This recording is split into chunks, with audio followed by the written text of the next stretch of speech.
Ce matin, on se retrouve donc ici à Toulouse sur le campus historique de TBS Éducation. Alors vous le verrez si vous êtes admissible, ce campus il est vraiment en plein centre-ville, on est à peu près à 10-15 minutes à pied de la gare, ce qui est quand même assez pratique. Et donc on va profiter de notre venue pour aller voir quelques responsables d'associations qui vont nous parler de cette riche vie associative à TBS Éducation. Je vous emmène, c'est parti.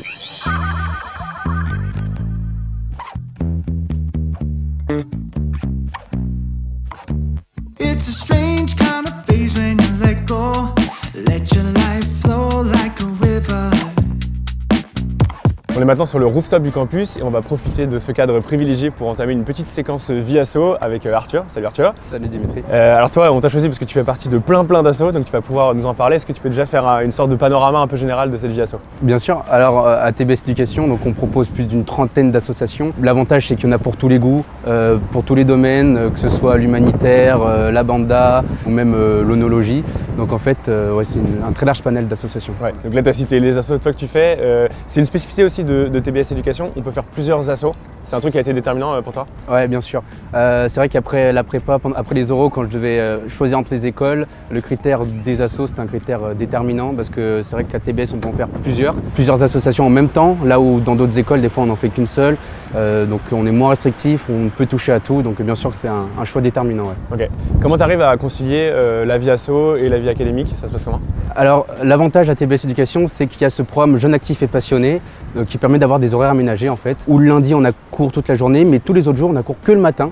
Donc en fait ça nous laisse tous nos après-midi de libre pour les sportifs de niveau, pour ceux qui travaillent à côté, mais également pour s'occuper de nos associations. Et en termes de compétences, qu'est-ce que tu tires de ton engagement associatif? Ce qui est intéressant, c'est que je trouve quand on sort de prépa, on a beaucoup travaillé, on était derrière les cahiers. Là aujourd'hui en école de commerce, il y a les cours qui ont une part très importante, mais il y a aussi cette possibilité de mettre en pratique nos compétences, d'aller démarcher, de faire des choses qu'on ne faisait pas avant. Donc tout cet aspect professionnel des assos qui est très enrichissant. Bon, comme il y a énormément d'assos à présenter, tu l'as dit, ce que je te propose, c'est de lancer le concept 30 secondes une asso. C'est très simple, tu as 30 secondes pour pitcher ton asso et à la fin, celui qui sera le plus proche des 30 secondes gagnera un petit instant pub sur la vidéo. Voilà, ça fait toujours plaisir. Ça marche. 30 secondes une asso, c'est parti! Alors Subdono c'est quoi? C'est l'asso d'onologie de TBS Éducation. TMC, Toulouse Motors Club, c'est l'association de sport automobile de TBS. Alors du coup je suis Mazarine, je suis présidente du bureau de l'humanitaire. Donc on est une des associations engagées de TBS Éducation. Alors je m'appelle Eya, je suis présidente de l'association Welcome Team, une association qui s'occupe principalement de l'intégration des Erasmus et des étudiants internationaux. Alors qu'est-ce que c'est les RDVC? Les rendez-vous de changement, c'est la tribune étudiante de TBS Éducation. Nous organisons des tables rondes, des débats, des conférences. On a récemment reçu l'ancien président de la République, François Hollande, au mois de février. On fait des assemblages de vin, on sort notre cuvée à la fin de l'assaut. Et on fait énormément d'événements sur l'année, des événements qui tournent beaucoup autour du karting. Notre but c'est vraiment la réduction des inégalités. Par exemple on va avoir le pôle Art en Marche qui va directement faire des maraudes dans tout Toulouse.